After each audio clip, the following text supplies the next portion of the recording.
My name is Jake Benavides. My name is Aleah Zadunich. And this is Critical Forum.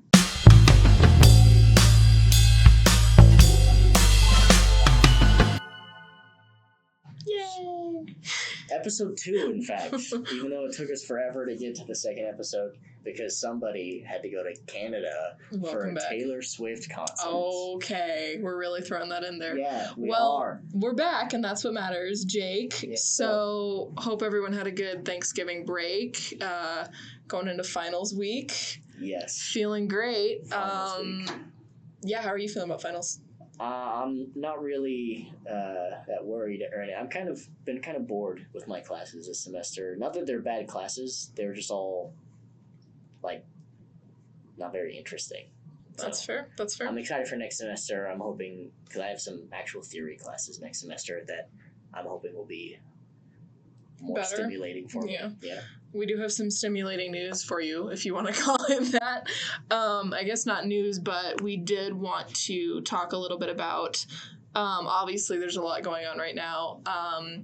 I think we should just start with the conflict in Syria, because I think that's kind of hot on everybody's minds. So, yeah, for those of you who don't know, and feel free to fact check me, either of you, but Syrian rebels have taken control of Syria and overthrown the Assad regime, which ruled for how many years at this point? 50.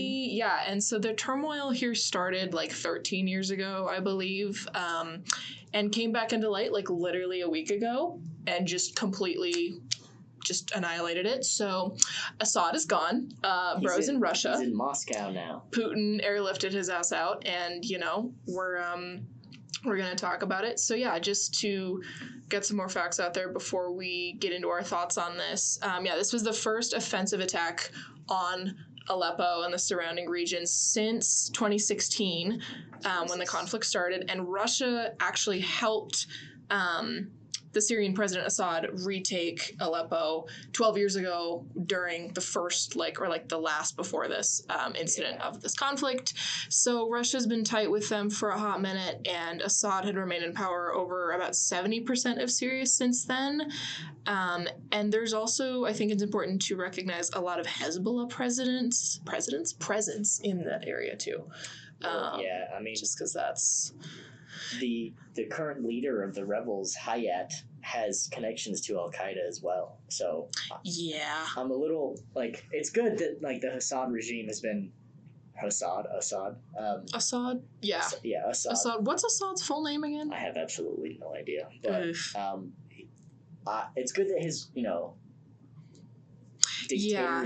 this dictator's regime has been brought down. But I do worry about the chaos that it will ensue, and the fact that Al-Qaeda had a man who was leading the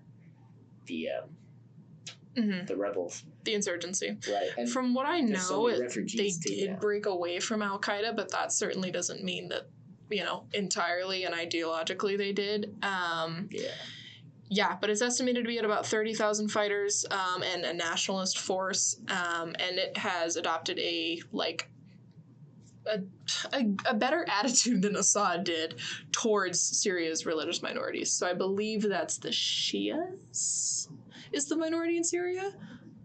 I believe so. But yeah, anyways, so this just happened in literally 4 days. The entire Syrian regime just fell apart, which is cool. So, and of course, who's surprised? Israel's taking credit for this. Netanyahu came out with a statement over the weekend saying that it is the direct result of our forceful action against Hezbollah and Iran, Assad's main supporters, claiming that it set off a chain reaction for all of those who want freedom from tyranny and oppression. So I don't know how much I believe that. I don't know if it really can be solely and directly accredited to Israel. I don't think it can be solely. I don't think that wasn't Netanyahu and Israel's goal when striking down on those proxy groups, but I do think, I'm not surprised that he came out with that because anyone would, right? It's a fair claim to make, but I think it's more of a win, and the he's chasing a win. Well, it's the doings of the Western world. It's definitely a Western inspired thing for sure, right? Because it's America definitely wanted this to happen, and Biden said that they supported the rebels. Mm-hmm. The issue that I have is I don't know how well we are going to see the transition go, because there's like Assad did technically say that he was going to hand off power in a smooth transition, which kind of was surprising to me. Granted, we don't know where he is right now or what he's doing, but there was a statement made. I don't know exactly how credible, but he did say that he was planning on handing off power seamlessly. So, Interestingly enough, too, Iran has also accused Israel of trying to engineer Assad's political ousting, which is interesting. So, who's shocking? Did Israel deny that?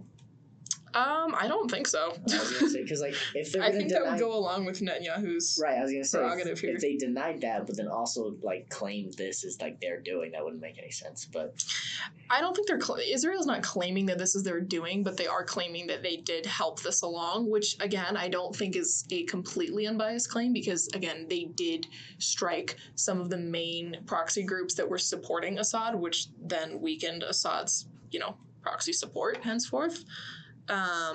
But yeah, Can we say that America did it then, since they use all of our money and weapons? I mean, sure, but is Biden doing shit right now?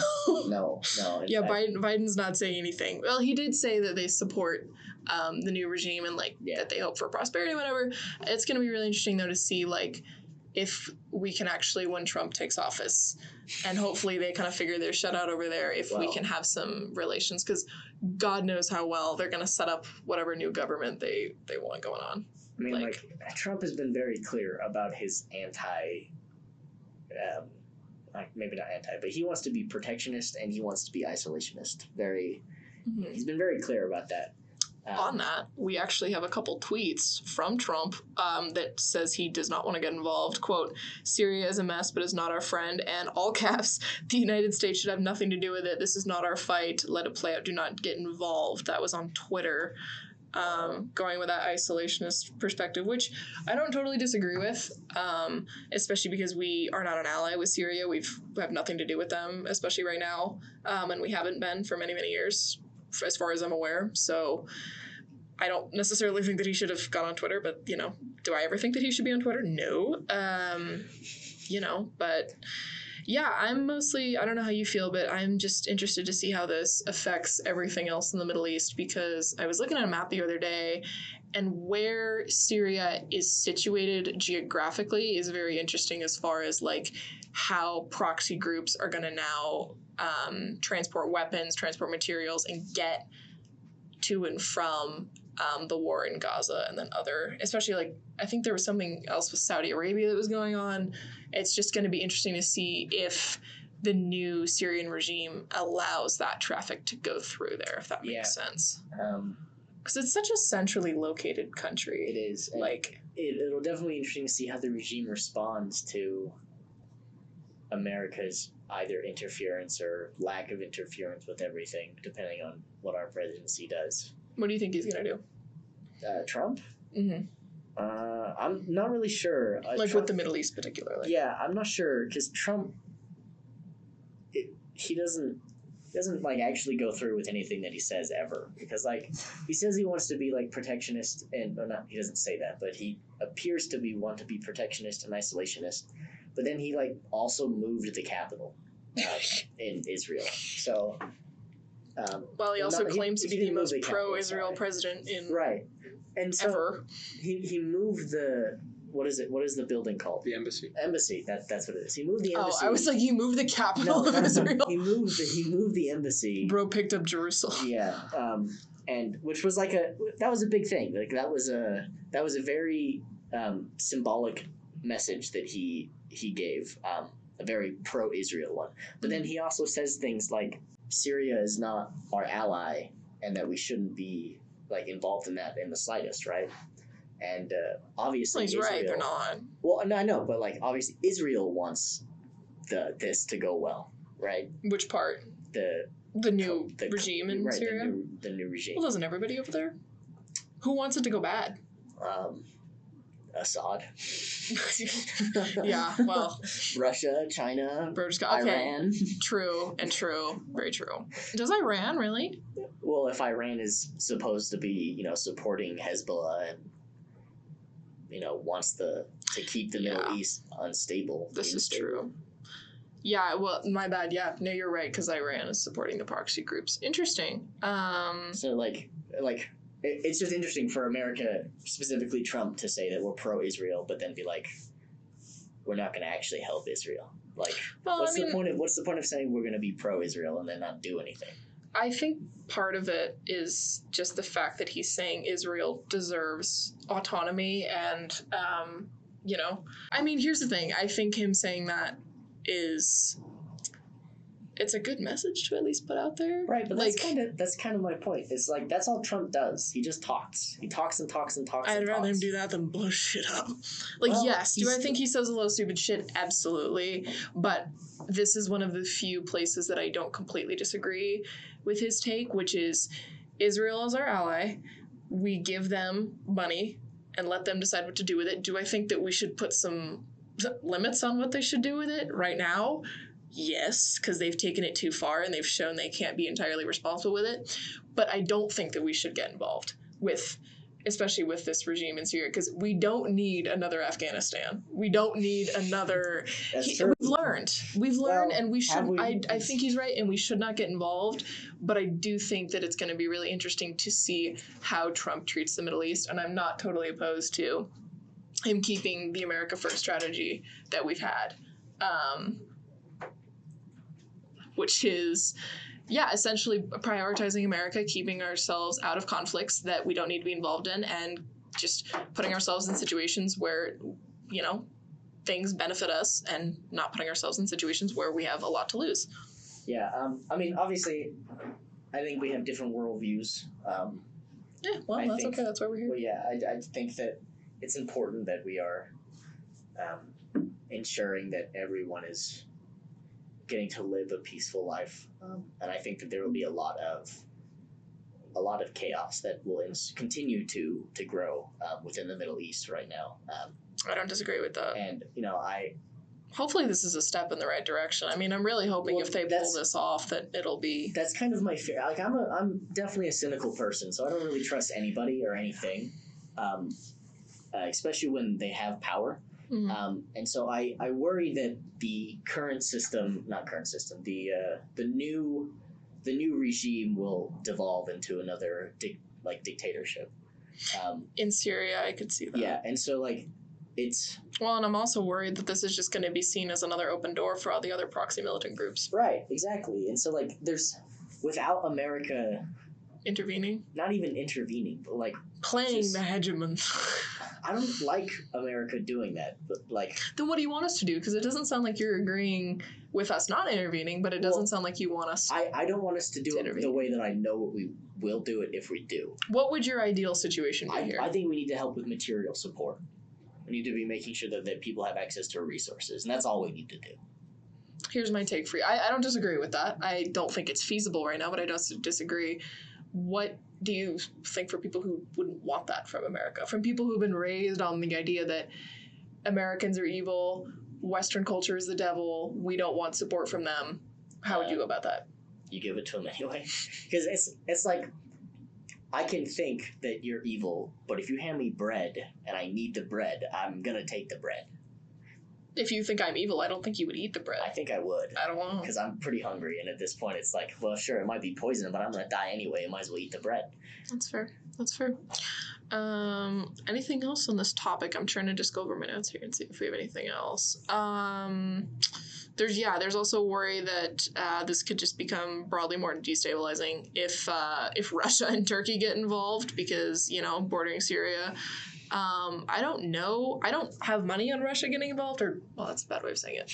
I'm not gambling on this, but I don't think Russia's going to get involved more than they already did, which was basically just picking up Assad and putting him in God fucking knows where in Russia, because they're already busy doing other things in Ukraine, which let's hope that wraps up soon, because that's just devastating at this point. that's also my hope for a Trump presidency. Just to touch on that really quick, I'm hoping that he really just sits down and is like, yo, we need to get some kind of ceasefire figured out here, because Biden, as much as I don't hate the guy, has not done anything. He's just, unfortunately, he's just old and weak and has not had the balls to sit down with anybody and say, we need to wrap this up. So I'm hoping that Putin gets nervous that Trump's in office again, and, I have a feeling that Trump is going to want to claim that victory, just as he probably is going to want to claim the victory with the Gaza war of, I stopped the war in Ukraine. Right, which he actually claimed that he would do, that everything would stop before he even came into office. Oh, I know. Trust me. I'm not saying I think he's going to do it. I'm hoping that he... It's weird to me that we blame Biden for not being able to stop. Because, obviously none of us know the inside of Putin's mind. So how do we know that the deciding factor is the fact that Putin wants Ukraine? Should Biden say, okay, yeah, have Ukraine? Should Trump say, yeah, okay, have Ukraine? No. What if that's all it takes? To stop that? Yeah. Because I don't think that's where he would stop. I think if he takes Ukraine, it's a matter of time before he goes after other former Soviet Union countries. Well, I know, that's fine. But I just mean specifically, if we want to stop the war in Ukraine, if the only way Putin is stopping that is if he takes Ukraine, then should America just stop helping, or how does that work? I don't think so, especially because Ukraine, correct me if I'm wrong, Ukraine is a NATO ally. Didn't they recently get into that before the war? That's what triggered the war. Well, that's what Putin claims triggers the war, but really Putin just wants the territory back. Shocking. I assume. Yeah, I'm remembering. It's been so long since that war started. That's awful. Time is so strange. No, literally, I feel like it was recent that war started, but it's not. It's been going on for a while. Yeah, my God. We can also touch on Georgia really quick. I don't know. I took notes on this a few days ago. I can see if there's any updates, but people are protesting in Georgia because the government decided to suspend EU membership talks. It looks like it was a new government too that was just kind of elected. Elected is an interesting word there. We don't know how fair the elections were. The government is doing the whole thing where they claim citizens are violating, peaceful protest laws, and protesters are claiming that it's all peaceful. When I wrote this, 200 people have been arrested. I'm sure it's gone up since then. The ruling party right now is the Georgian Dream Party. So we'll see how that goes. They're being accused of being increasingly authoritarian and pro-Russia, turning away Western relations. So who's shocked? Not really. I actually don't know anything about Georgia. I'm going to see if there's any updates on this. Kind of related, not really, tangentially. I've been reading a lot about the BRICS countries right now. Mm-hmm. And their rise to create another reserve currency that is supposed to rival America's dollar, and the consequences of what would happen if America didn't have its reserve dollar be the primary global reserve monetary system. This is our economics section of the afternoon. Yeah, exactly. Well, so America's economy kind of heavily depends on us being a reserve currency. That's why we import so much, is because we need other countries to have a lot of American dollars. Mm-hmm. So we buy a lot of shit. Yeah. And so it's kind of interesting to think about a world that would have their American dollar not be the primary reserve dollar. Yeah. Because what does that mean for production? What does that mean for the value of the dollar?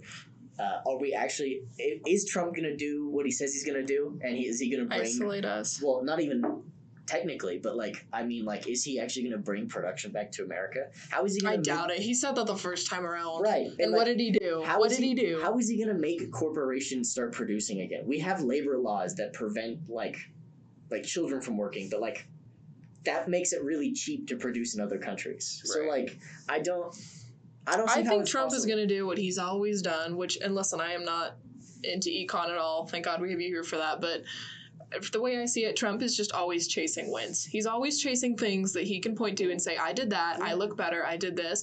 He's going to do whatever is going to make him look the best. Yes. I don't think he gives two shits about this nation. No, of course not.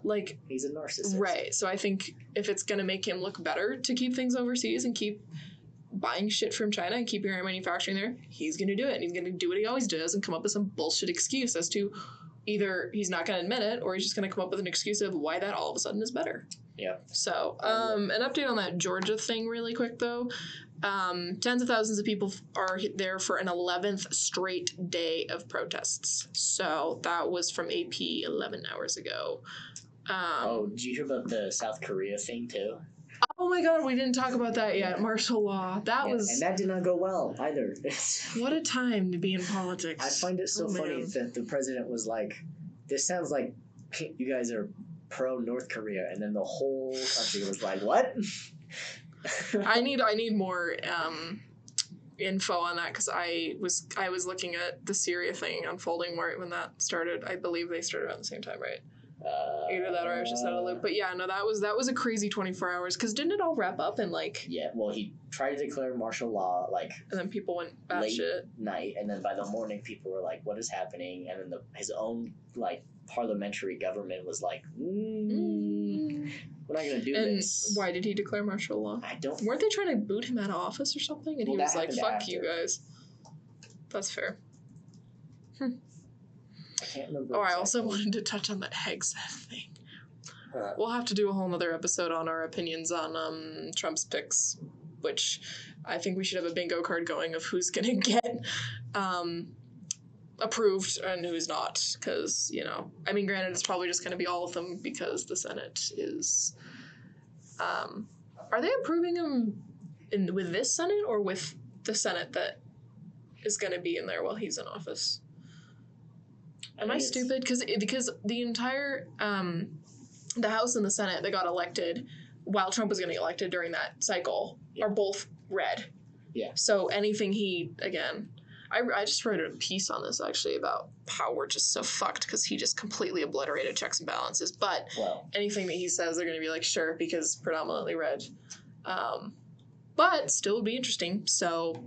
If we're interested in that, let us know, because we have some opinions, per usual. So, it looks like Yoon did survive the impeachment, apparently. How? Votes, I guess. Huh. So, he sent heavily armed soldiers into the Capitol streets with a baffling declaration of martial law that reminded many of the country's past military-backed dictatorships. Damn. This is according to AP on December 7th. We love AP. So, even after the opposition impeachment motion failed following a boycott of Saturday's vote, most lawmakers from Yoon's party remain in a precarious position. So, I guess we'll see what happens. Why is he so orange? I swear, I don't know what has been going on, but every time I open up any news source lately, every photo they use of Trump is just like... There's just like lines of orange, like here, and then his eyes, like everything. I'm just like, why haven't we sat this man down yet and been like, dude, please. Anyways, I'm sure people have. I was gonna say, why do we assume that no one has? Because I can't imagine that he. Well, actually, I can't imagine that he wouldn't take anyone else's advice. But just like, my God, crazy shit. But yeah, the United Healthcare CEO that was murdered. Yeah. They finally found, or not found, but they arrested somebody, and I believe he was actually said to be an Ivy League graduate. They're losing their mind over that. So, okay, wait, let me see. His name is Luigi? Yeah. Wait. Computer. He has a master's degree and bachelor's degree in computer science. From Penn, right? Yeah. Wow. They're also saying that it was a homemade gun, which was interesting. So, yeah, if you're unaware, which, I'm sure most people listening to this have seen it, but you found the picture? He's ripped! No, his sister posted this on our Instagram. For the listeners, we've got a... who is this? What's his name again? Luigi. We've got Luigi and his sister standing on the beach, and she posted a photo of the two of them with the caption, "Praying for you." Interesting. Is that real? Yeah. So, okay, we've got a little more details here. His last name is Mangione. I'm definitely not saying that right. He was taken into custody at 9:15 a.m. after police received a tip that he was eating at a McDonald's. Look at that. Why would he make that mistake? I don't know. He's currently being held in Pennsylvania on gun charges and is going to be extradited to New York to face charges in connection with Thompson's death. So, apparently there's also a 3-page document that was found saying that he harbored ill will towards corporate America. Interesting. So again, shot the CEO with a ghost gun, and yeah, he was born and raised in Maryland, has ties to San Francisco, and last known address was in Honolulu. And yeah, he graduated from the University of Pennsylvania in 2020 with a degree in computer science. I want to read his manifesto. I was going to say, I'm really interested in that. Look, that's crazy. Yeah, in his valedictorian speech, he described his classmates' incredible courage to explore the unknown, try new things. Huh. So, why the fuck did he shoot this guy? Because he's tired of... Come back next week and we'll tell you. Corporate America, I guess. That's fair. Don't kill people, though. Let's not do that. Yeah. That's crazy. I know. I feel like there's so much that happened. God, it's like, what? There's so much that happened this week. And yeah, it's just, we're going to be here covering everything and telling you what the fuck is going on as soon as we know what the fuck is going on, which God knows if we'll ever. So, anything else to add? No, I think my main thing was the fall of the Assad regime. It's a big deal. It is a big deal. It's a big deal, and it's just crazy that we've got so much going on in the Middle East right now. I mean, there's so much going on everywhere, but just... The Middle East is always in constant turmoil. I know, but it's really bad. It's really never bad. Been good. It's never been good, but it's also really bad. So, yeah, hopefully we'll have more answers for you about what the new regime is going to look like in Syria, because I think that'll give us some more clarity on how that's going to affect everything else in the region, just because there's so much up in the air right now that I think all we can kind of give you is the facts and some of our opinions, and then, you know, hopefully come back this week or next with some more info for you when we have it. Yeah. What do you think? I think we need to get some special guests in here. Yeah. Yeah, who do we bring in about the Middle East? We have Middle Eastern studies professors here at you. I'm sure we can find somebody. Yeah, I know. It'd be interesting to hear some takes from people who have seen this kind of shit go round and round again. Am I allowed to swear on this? Yeah. Okay, I really hope so. Like, wait a minute. Yeah, okay, sounds good. Anything else? No, I think that's everything. Thank you guys for watching or listening, however you're consuming our content, and we'll see you in the next one. Thanks.